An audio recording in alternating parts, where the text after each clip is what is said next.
Hey guys, what is up? It is Lake here, coming at you with another video. Now today we're going to be doing a short, quick review on the iPhone 10 that I have right here. I got the iPhone 10 right here. You can see the infrared actually trying to see my face. I wonder if it could actually open my face from this camera. So let's see. No, see, it's actually really good. Everyone was saying you know, Face ID is not bad, but if I hold it up, look at it, I don't even have to look at it. I can go like look down just quick and it'll still unlock. So it's face unlock is really good. I didn't think it would be. I just expected not to use it at any lock at all, but it works really well. So let me go into some of just my first thoughts on it after using it for a day pretty intensely, I'd say, just because it's a new phone, and just address some things people make a big deal out of that aren't that big of a deal. So first off, as you can see, obviously in this phone there is a notch. There's definitely a notch in there. A lot of people don't like it. I actually don't mind it.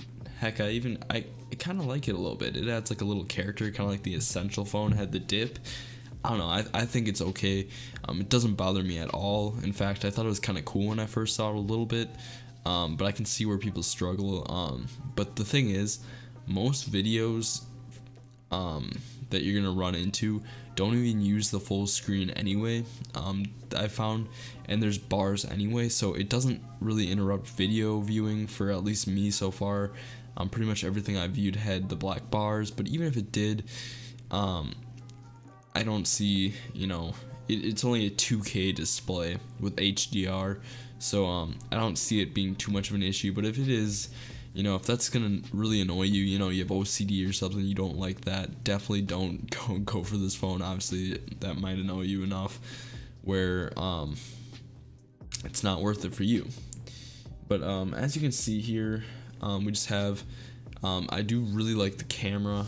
By the way, this is the Apple leather case. But I do like the camera. The camera's really good on this phone. It actually, I was doing some pictures, and I'm gonna try some video later on, just for, you know, the channel, just making videos and stuff. It's a really good camera. It shoots 4K, obviously, and I like it a lot. It's so far, this phone is, I wasn't expecting much. Okay, I had the 7 Plus before, so I didn't expect too much from it. It was just kind of like a, oh, you know, my other phone had an issue, so I had to get a new one. So at first I thought I wasn't gonna like it very much. I thought I would think, you know, whatever, it's just a new phone. But actually, so far I've really enjoyed, you know, the changes that it has. The gestures are easy. It didn't take me that long to learn any of that stuff. But overall, I really, you know, enjoyed this phone. With the day I was using it, you know, obviously I'll keep you guys updated on, you know, like future things, like whether I actually like it or not, you know, going forward. But so far I really do enjoy it. One thing that I really didn't even think of was kind of just how, just, you have to go see one. You know, I saw this in store when I bought it. Oh, sorry, I bumped the camera a bit, but I saw this in store when I wanted to get one, and I really, you know, I picked it up, and you don't notice how small it is. Okay, so this display right here is a 5.8 inch screen.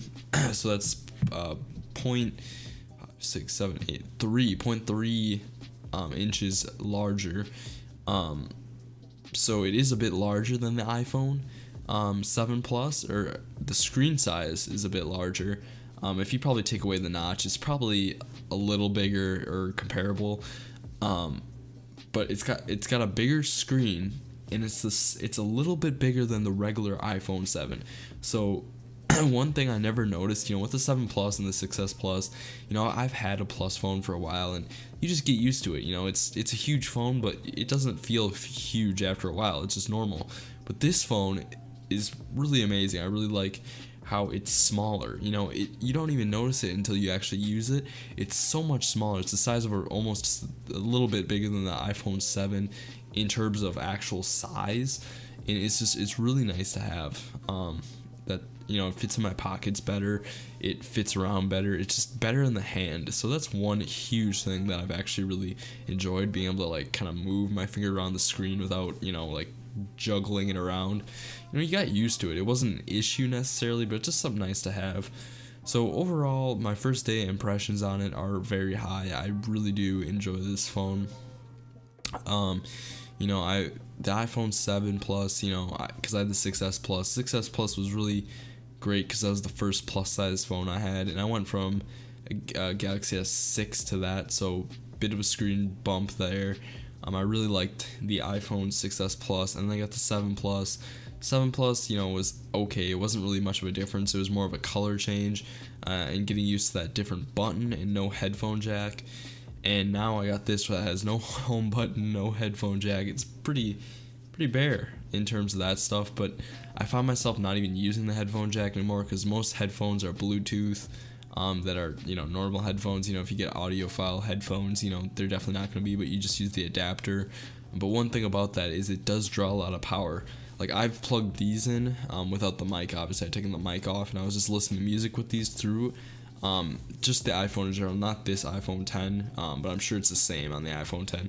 It does use a lot of power because it's got obviously larger, drivers in them.